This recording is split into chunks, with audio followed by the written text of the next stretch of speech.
En un mundo dominado por tecnología militar, inteligencia artificial y conflictos estratégicos entre naciones, Israel era una pequeña potencia regional rodeada de enemigos. El gobierno estaba dirigido por Saúl, un antiguo comandante de fuerzas especiales que había llegado al poder por su carisma y capacidad militar.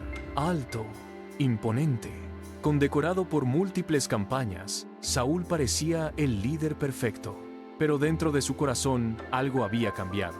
La arrogancia había reemplazado la obediencia a Dios. En aquel tiempo existía un hombre muy respetado en círculos espirituales y estratégicos de Israel. No era político ni militar. Era un profeta. Su nombre era Samuel. Samuel no solo era líder espiritual. En esta era moderna, sería considerado un asesor de seguridad nacional y consejero moral del gobierno. Alguien cuya voz influía en las decisiones más críticas del país. Una noche, mientras oraba en silencio en su oficina, una habitación sencilla llena de libros antiguos, tablets con textos bíblicos digitalizados y mapas estratégicos de la región, recibió una instrucción clara de Dios. Saúl ya no sería el líder elegido. Dios había preparado a otro, pero no era general, ni político, ni empresario. Era un muchacho desconocido. Samuel recibió instrucciones precisas. Ve a la casa de Isaí, en Belén. Allí he elegido a uno de sus hijos para ser el futuro líder de Israel. Samuel sabía que aquello era peligroso. En términos modernos, equivalía a seleccionar en secreto al próximo comandante en jefe mientras el actual aún estaba en el poder. Si Saúl lo descubría, podría interpretarlo como conspiración. Aún así, Samuel obedeció. Condujo discretamente hacia Belén, una pequeña ciudad rural lejos de la capital. No había rascacielos ni bases militares allí, solo campos, granjas y carreteras polvorientas. Isaí era un agricultor respetado con varios hijos adultos. Cuando Samuel llegó, Isaí reunió a sus hijos a orillas del mar. Samuel comenzó a observarlos con detenimiento. El primero en entrar fue Eliab, alto, fuerte, con presencia militar. En cualquier academia de oficiales lo habrían reclutado inmediatamente. Samuel pensó, seguramente este es el elegido. ¡Ay! Pero dentro de su espíritu escuchó la voz de Dios.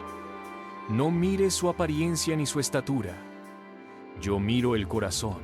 Uno tras otro pasaron los hijos de Isaí, Abinadab, Sama y otros más. Todos parecían candidatos impresionantes, pero Dios rechazó a cada uno. Samuel frunció el ceño.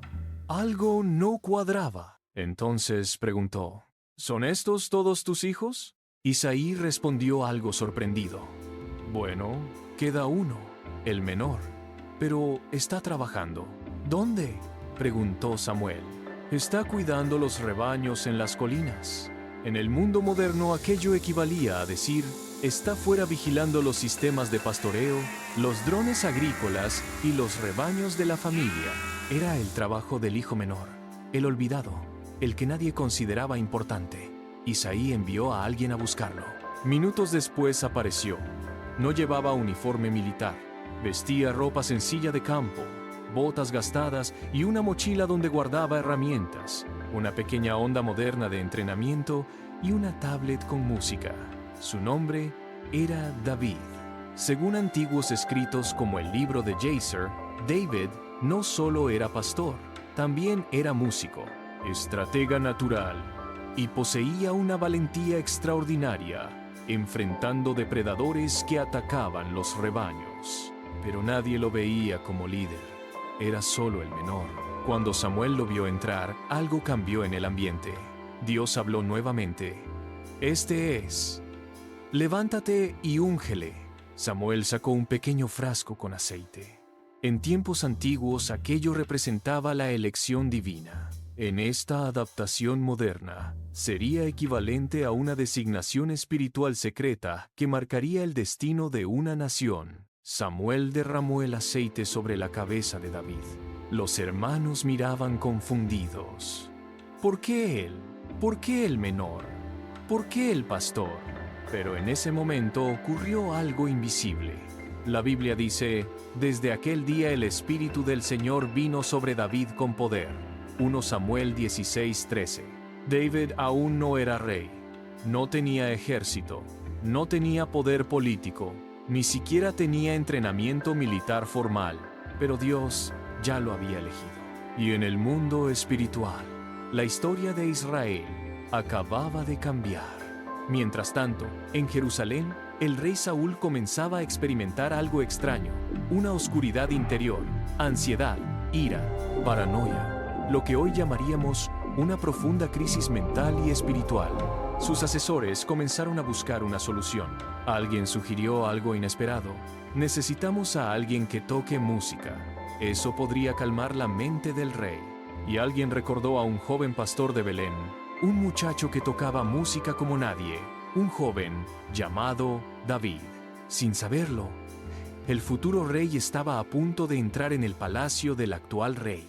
Pero ese encuentro marcaría el inicio de una rivalidad que cambiaría la historia. Y aún faltaba lo más impactante, porque muy pronto, David enfrentaría a un enemigo que ningún soldado de Israel se atrevía a enfrentar.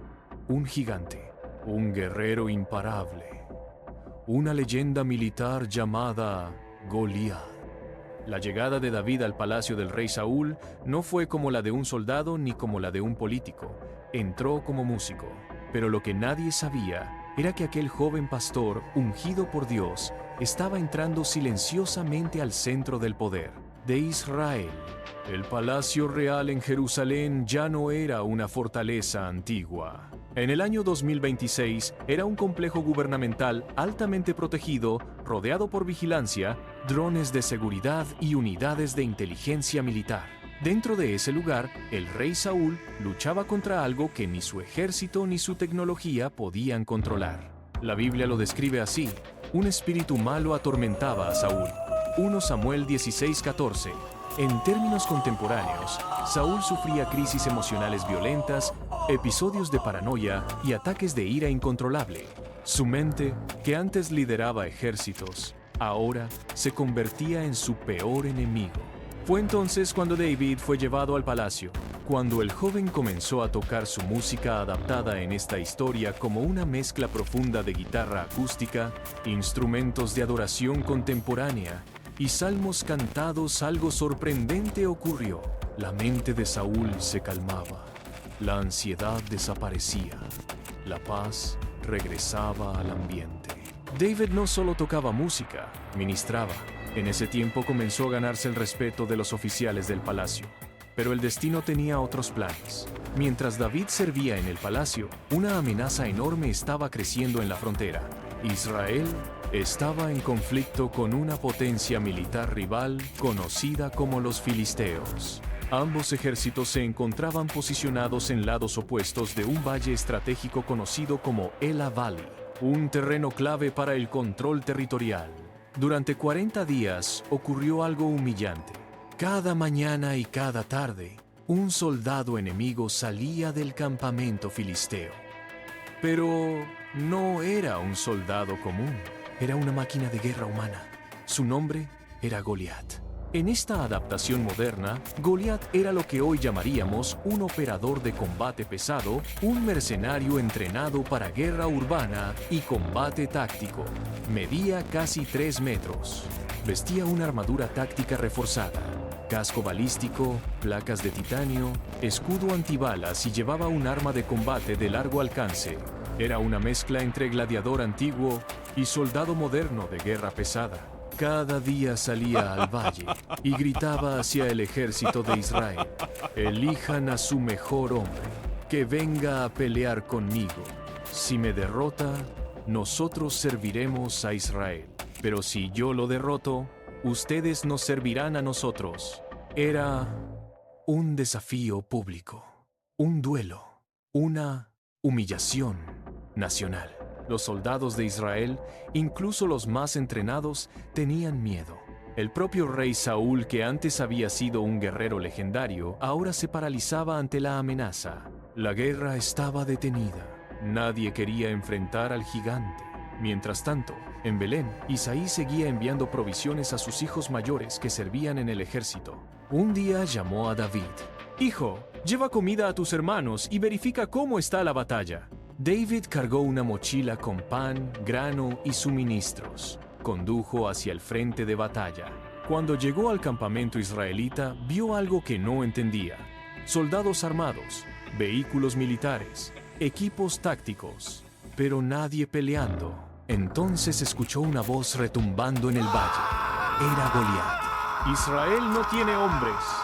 Su Dios no puede salvarlos. David se quedó en silencio. Miró a los soldados alrededor. Todos evitaban mirar al gigante. Entonces David preguntó algo que sorprendió a todos. ¿Quién es este hombre que desafía al ejército del Dios vivo? Los soldados lo miraron incrédulos. ¿No entiendes? Ese es Goliat. Pero David no estaba impresionado. Había pasado años solo en las montañas defendiendo rebaños contra leones y osos, como relata también el libro de Jazer. Había aprendido algo que ningún soldado del ejército había aprendido: depender completamente de Dios. David tomó una decisión radical. Fue directamente al puesto de mando y pidió hablar con el rey Saúl. Cuando lo llevaron ante el rey, el joven dijo algo que dejó a todos en shock: que nadie tenga miedo de ese hombre. Yo iré a pelear contra él. Los oficiales comenzaron a reír. Saúl lo miró con incredulidad. Tú eres solo un joven. Él ha sido guerrero toda su vida. Pero David respondió con calma. Cuando cuidaba las ovejas de mi padre, vinieron leones y osos. Los enfrenté, y Dios me dio la victoria. El mismo Dios me librará de este gigante. El silencio llenó la sala. Algo en la convicción de David era diferente. Saúl finalmente dijo: Está bien, ve y que Dios esté contigo. Entonces ordenó que le trajeran equipo militar completo: casco táctico, armadura, armas modernas. Pero cuando David intentó moverse con ese equipo, se dio cuenta de algo. No era él. No era su forma de pelear. David se quitó todo. Tomó solamente lo que conocía: una honda de combate y 5 piedras lisas del arroyo. 5. No porque dudara de Dios, sino porque, según antiguas tradiciones judías y textos como el libro de Jazer, Goliat tenía hermanos guerreros. El campo de batalla quedó en silencio cuando David comenzó a caminar hacia el valle. Un pastor contra un gigante, un joven sin armadura, contra la máquina de guerra más temida de la región. Goliat comenzó a reír, pero esa risa estaba a punto de convertirse en algo muy diferente.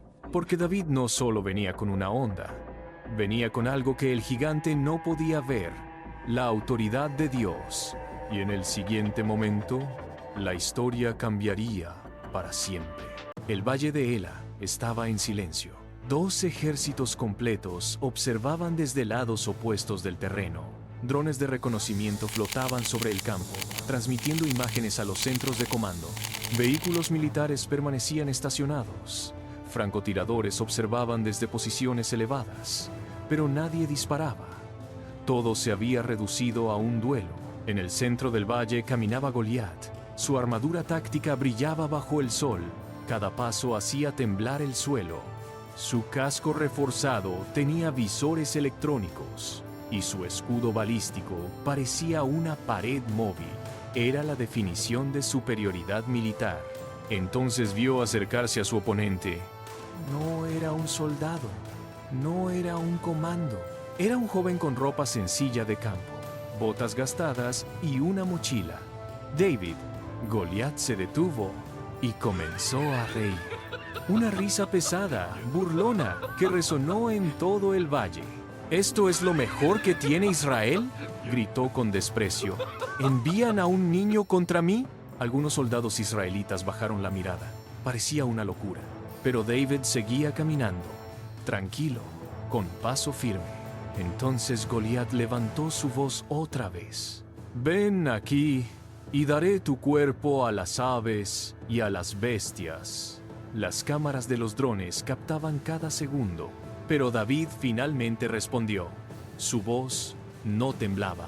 Tú vienes contra mí con espada, lanza y jabalina, pero yo vengo contra ti en el nombre del Señor de los ejércitos, el Dios de Israel, a quien tú has desafiado. Primera de Samuel 17:45. El ambiente cambió. David continuó: Hoy mismo el Señor te entregará en mis manos, y todo el mundo sabrá que hay Dios en Israel. Goliat dejó de reír. Ahora estaba molesto. Comenzó a avanzar, pesado, amenazante, como un tanque humano, entrando en combate. Pero en ese momento David hizo algo inesperado. Corrió hacia el gigante. Los soldados israelitas quedaron en shock. Nadie corre hacia algo así. David metió la mano en su bolsa. Sacó una piedra. La colocó en la honda. La giró. Una vez, 2 veces, 3 veces. El sonido del aire cortado por la honda era agudo, y en el momento exacto, David lanzó la piedra. La velocidad fue brutal. En términos modernos, una honda bien usada puede lanzar proyectiles a más de 150 km por hora, comparable a un disparo de arma de baja potencia. La piedra impactó directamente en el punto débil del casco de Goliat, la frente. El gigante se congeló. Su cuerpo se tambaleó. El impacto había atravesado la protección. Los sensores del casco fallaron. La vista se apagó. Goliat cayó hacia adelante. El suelo tembló. El gigante estaba en el suelo. Silencio absoluto. Durante un segundo, nadie reaccionó. David no dudó. Corrió hacia el cuerpo del gigante, tomó la enorme espada de combate que llevaba Goliat y la levantó con esfuerzo. Los filisteos quedaron paralizados. El guerrero invencible acababa de caer. Entonces ocurrió algo que cambió el curso de la guerra. El ejército filisteo comenzó a huir. Los soldados de Israel que minutos antes tenían miedo comenzaron a gritar. La moral cambió instantáneamente. Lo imposible había ocurrido. Israel avanzó. La victoria fue total. Pero para David, esa batalla fue solo el comienzo. La historia del joven pastor que derrotó al gigante se volvió viral en todo Israel. En términos modernos, su nombre se convirtió en leyenda nacional. Los medios hablaban de él. Los soldados lo admiraban. Las ciudades celebraban. Cuando el ejército regresó victorioso, la gente salió a las calles. Cantaban algo que nadie esperaba. Saúl mató a miles, pero David a 10,000. Primera de Samuel 18:7. Al principio Saúl sonrió, y Saúl comenzó a pensar algo que lo atormentaba. ¿Será este el hombre que me reemplazará? La paranoia del rey comenzó a transformarse en algo peor: envidia mortal. Una noche, mientras David tocaba música para calmar al rey, Saúl tuvo un ataque de ira. Tomó una lanza de combate y la lanzó con toda su fuerza hacia David. Intentó matarlo. David esquivó la lanza por poco. En ese instante, entendió algo. El rey al que servía ahora quería verlo muerto. Y así comenzó una persecución que duraría años. El joven héroe nacional se convertiría en un fugitivo, perseguido por el hombre más poderoso del país, Bara Sincuán. Pero incluso en medio de la traición, las cuevas del desierto y las conspiraciones, Dios estaba formando algo en David. No solo un guerrero, no solo un líder, sino un rey conforme al corazón de Dios. Pero antes de llegar al trono, David enfrentaría decisiones que revelarían quién era realmente. Porque el mayor enemigo de un hombre no siempre está en el campo de batalla. A veces está dentro de su propio corazón. ¡Qué divertida historia! No olvides, dale like y comparte. La lanza de Saúl aún estaba sobre la pared del palacio cuando David entendió algo que cambiaría su vida. El héroe nacional, el hombre que había derrotado al gigante, ahora era un objetivo del propio gobierno. Desde ese día, el rey Saúl comenzó una persecución silenciosa pero implacable. Órdenes confidenciales fueron emitidas. Equipos de inteligencia fueron movilizados. Patrullas militares comenzaron a buscar al joven guerrero que antes celebraban. David tuvo que huir. Primero abandonó Jerusalén de noche. Luego cruzó ciudades, desiertos y zonas montañosas. Durante meses vivió escondido en lugares donde ningún oficial del gobierno pensaría buscar a un futuro rey. Cuevas, campamentos improvisados, bases abandonadas. Pero algo inesperado comenzó a suceder. Hombres empezaron a buscarlo. La Biblia lo describe así: se juntaron con él todos los afligidos, endeudados y los que estaban en amargura de espíritu. Eran hombres marginados del sistema, exsoldados, veteranos olvidados, hombres perseguidos por deudas, personas que el sistema había descartado. David no los rechazó, los entrenó. Lo que comenzó como un pequeño grupo de fugitivos pronto se convirtió en una unidad de combate de élite. Según la Biblia y textos históricos judíos, llegaron a ser unos 400 hombres al principio, luego más de 600. Se transformaron en algo parecido a una fuerza especial y regular, expertos en supervivencia, estrategia y combate en terreno difícil. Los conocerían como los valientes de David. Mientras tanto, Saúl intensificaba la cacería, usaba informantes, tecnología, patrullas militares, todo para capturar a un solo hombre. Pero David tenía algo que Saúl estaba perdiendo cada día más: la dirección de Dios. En varias ocasiones, los soldados de Saúl estuvieron a minutos de encontrarlo, pero David siempre escapaba, hasta que ocurrió uno de los momentos más decisivos de su vida.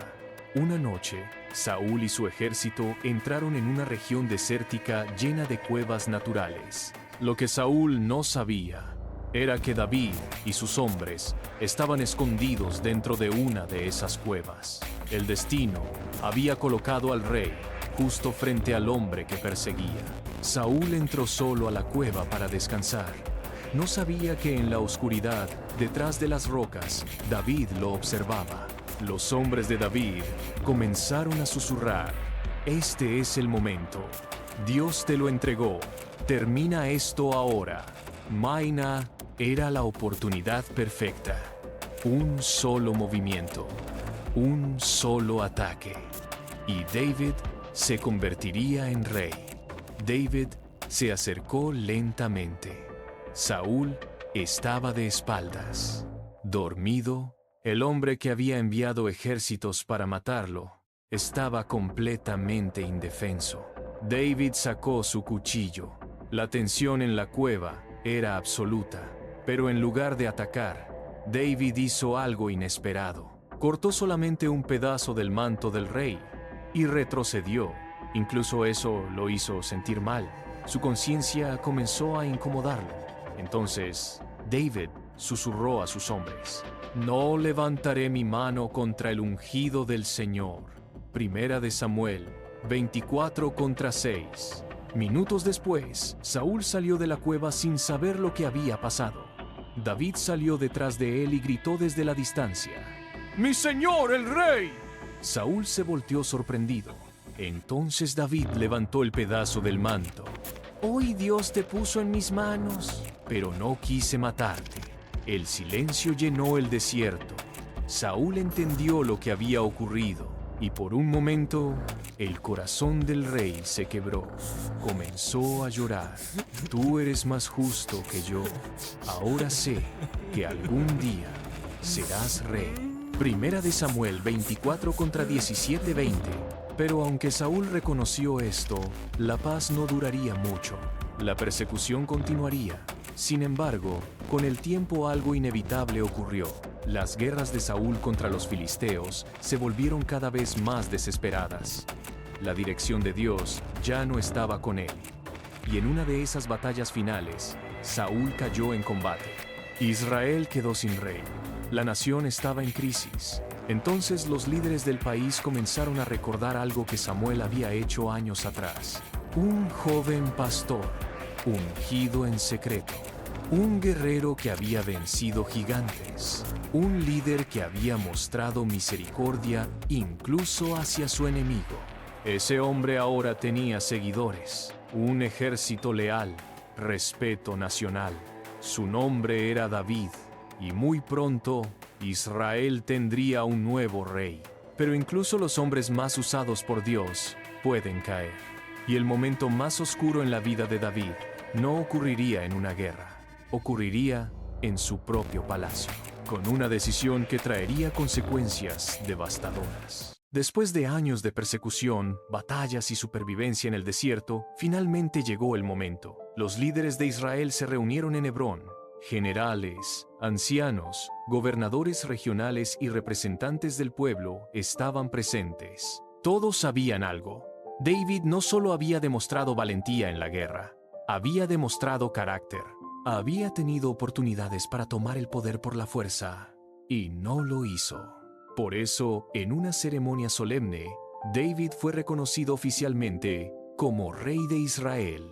En el lenguaje moderno, podríamos decir que David se convirtió en el comandante supremo de la nación, líder político, militar y espiritual. Una de sus primeras decisiones estratégicas fue establecer una nueva capital.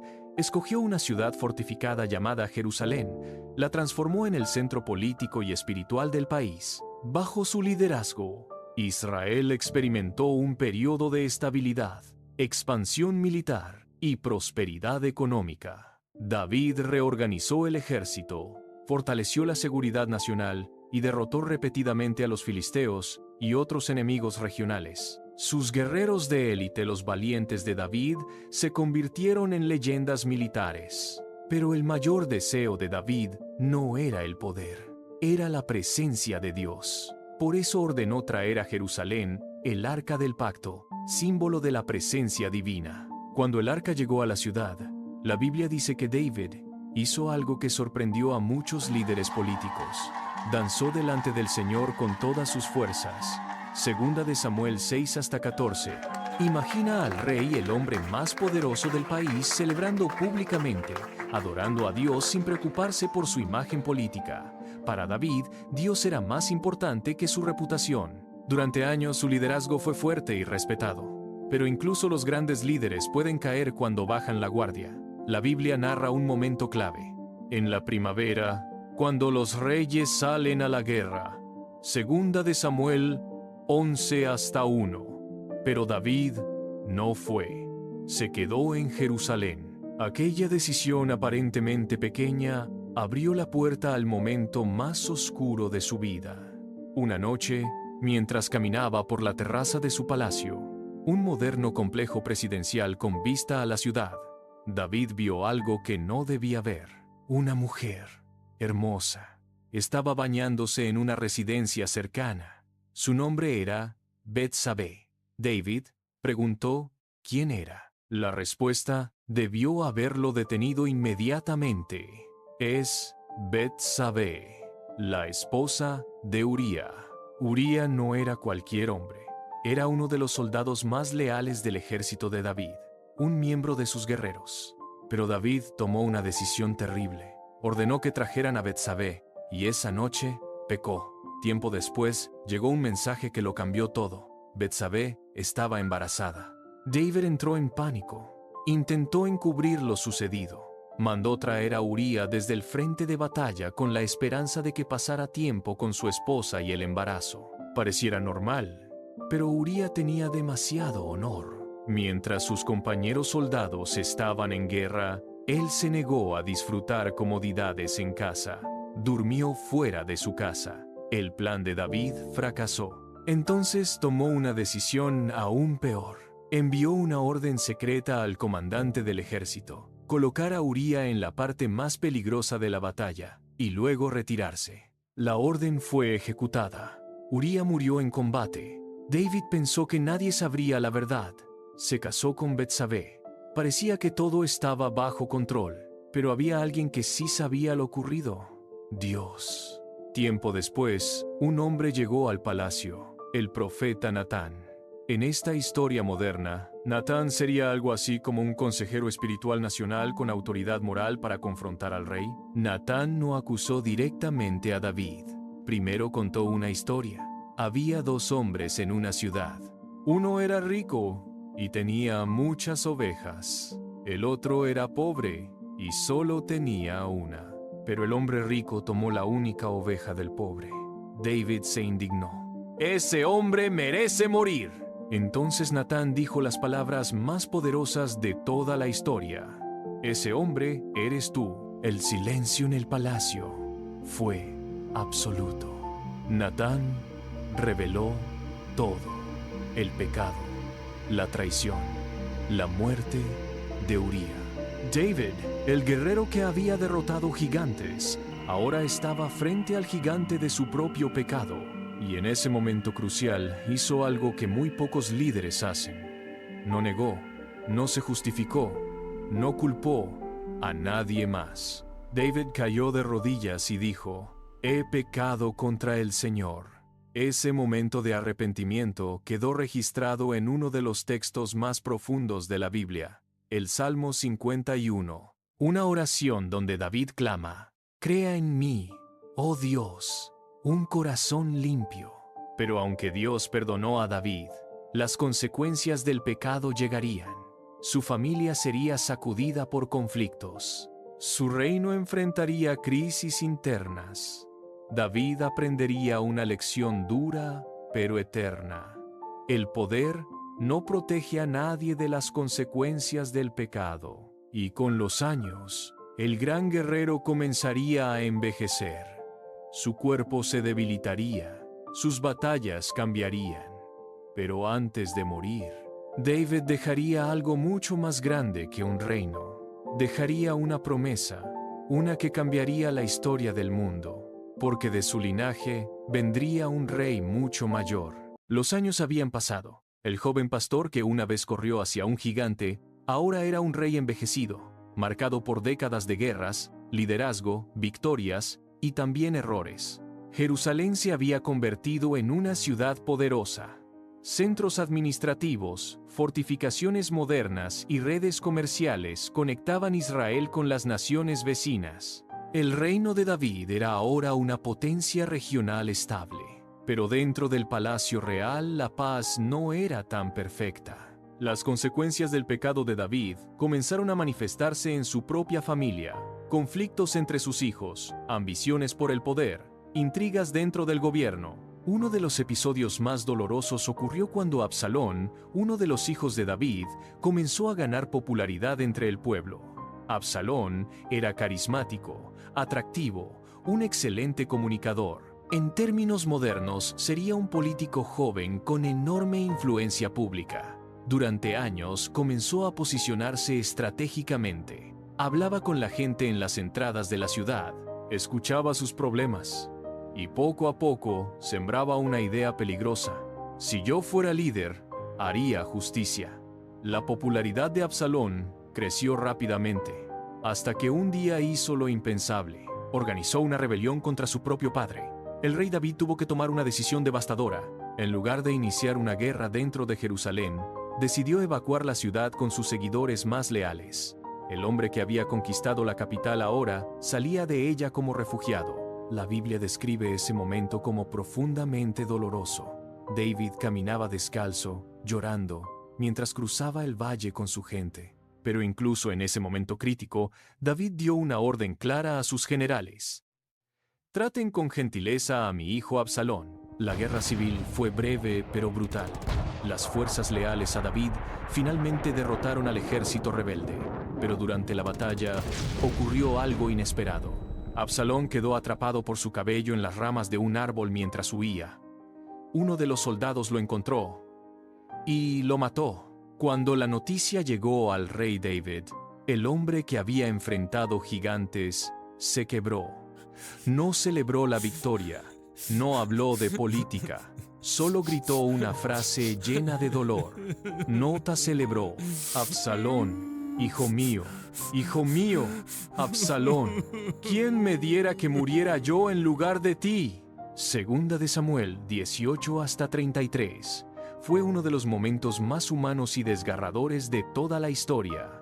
A pesar de la tragedia, David regresó al trono, pero el tiempo ya había pasado factura. Su cuerpo comenzaba a debilitarse. La nación necesitaba prepararse para el futuro. Entre todos sus hijos, David sabía quién debía continuar el liderazgo. Salomón no era el guerrero más fuerte, no era el político más ambicioso.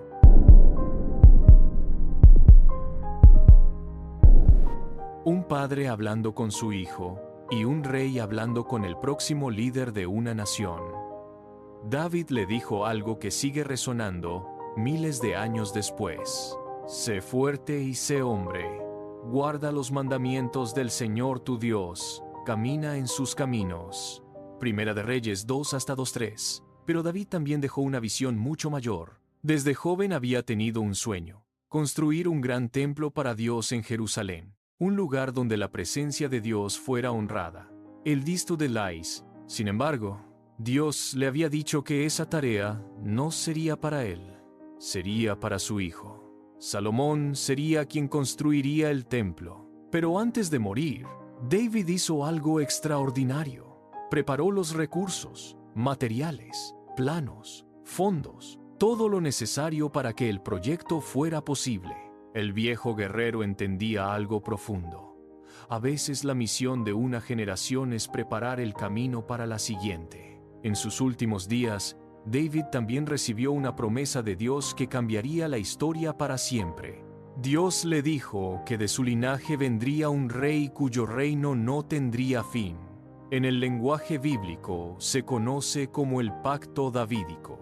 Siglos después, los cristianos reconocerían que esa promesa se cumplió en Jesucristo, el Mesías, el descendiente de David, el Rey eterno. El hombre que una vez enfrentó gigantes estaba ahora al final de su jornada. Había ganado batallas, había cometido errores, había experimentado perdón y había aprendido algo que ningún entrenamiento militar puede enseñar: depender completamente de Dios. Pronto llegaría su último día, pero su legado apenas comenzaba. El invierno de la vida de David había llegado. El hombre que una vez corrió hacia un gigante, que sobrevivió persecuciones militares, guerras nacionales, traiciones familiares y crisis políticas, ahora descansaba en una habitación privada del complejo presidencial en Jerusalén. Su cuerpo ya no era el mismo. Las cicatrices de décadas de batalla estaban ahí. Las noches largas de liderazgo, las decisiones difíciles, los errores, las lágrimas, todo había dejado marca. Pero su mente estaba clara. Sabía que su tiempo estaba terminando. Afuera, Israel seguía funcionando como una nación moderna. Centros de mando militar activos, redes de comunicación, patrullas de seguridad, comercio internacional y un gobierno estable. Pero dentro de esa habitación silenciosa, se estaba cerrando uno de los capítulos más importantes de la historia de Israel. David llamó a su hijo Salomón por última vez. El joven príncipe entró. No llevaba armadura ni uniforme militar. Vestía ropa formal de gobierno, preparado para asumir liderazgo.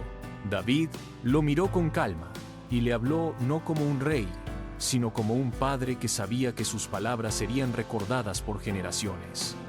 Hijo, yo estoy por seguir el camino de toda la tierra.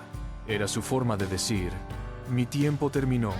Entonces le dio su última instrucción: sé fuerte, sé un hombre, camina en los caminos del Señor.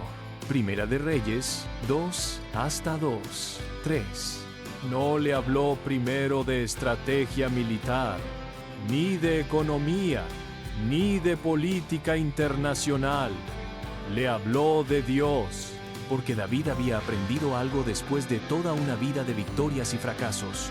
Un líder sin Dios eventualmente se destruye a sí mismo. Poco tiempo después, el gran guerrero de Israel murió. La Biblia lo resume con una frase sencilla pero poderosa: y durmió David con sus padres. Primera de Reyes 2 hasta 10. El pastor, el músico, el fugitivo, el guerrero, el rey, había terminado su carrera. Salomón fue coronado oficialmente como nuevo líder de Israel. El reino entraría en una nueva etapa de paz, sabiduría y desarrollo. Pero el legado de David no terminó con su muerte. Siglos después, algo extraordinario ocurriría. Un hombre nacería en Belén, la misma ciudad donde David había sido ungido. Los evangelios lo describen como Jesús, hijo de David, porque la promesa que Dios había hecho a David se cumpliría en él. Jesucristo sería el Rey eterno, no solo de Israel, sino de toda la humanidad. El verdadero Rey que vencería no a un gigante físico, sino al pecado, la muerte y el poder del mal. Y aquí es donde la historia de David deja de ser solo historia antigua. Se convierte en un mensaje para nosotros hoy. Para el cristiano del siglo XXI, desde una perspectiva cristiana, la vida de David nos enseña varias verdades profundas. Primero, Dios usa a personas improbables. David no era el favorito de su familia, no era el más fuerte, no era el más preparado, pero Dios vio su corazón. Hoy ocurre lo mismo. Dios sigue llamando a jóvenes, mujeres, hombres comunes para hacer cosas extraordinarias. Segundo, los gigantes existen. Tal vez no se llaman Goliat, pero en el siglo XXI pueden llamarse miedo, depresión, adicciones, crisis económicas, problemas familiares. La historia de David recuerda algo poderoso. Los gigantes caen cuando Dios está contigo. Tercero, incluso los hombres de Dios pueden caer. David pecó gravemente, pero su diferencia fue el arrepentimiento genuino. En el cristianismo entendemos algo fundamental. La gracia de Dios no justifica el pecado, pero sí restaura al que se arrepiente sinceramente. Y finalmente, David entendió algo que sigue siendo verdad hoy. La verdadera fuerza no viene de armas, poder político o influencia social. La verdadera fuerza viene del Espíritu de Dios. Por eso, siglos después, el profeta Zacarías escribiría algo que refleja perfectamente la historia de David: no con ejército ni con fuerza, sino con mi espíritu, ha dicho el Señor. Zacarías 4-6. Así termina la historia del pastor que se convirtió en rey, el joven que enfrentó gigantes, el líder que aprendió a depender de Dios, y el hombre cuyo linaje preparó el camino para el Rey de Reyes, Jesús. Porque la historia de David nos recuerda algo que sigue siendo verdad en el año 2026. Dios todavía está levantando Mulisan en Tegalam, hombres y mujeres que se atrevan a enfrentar gigantes con fe. Y quizás el próximo David podría ser tú.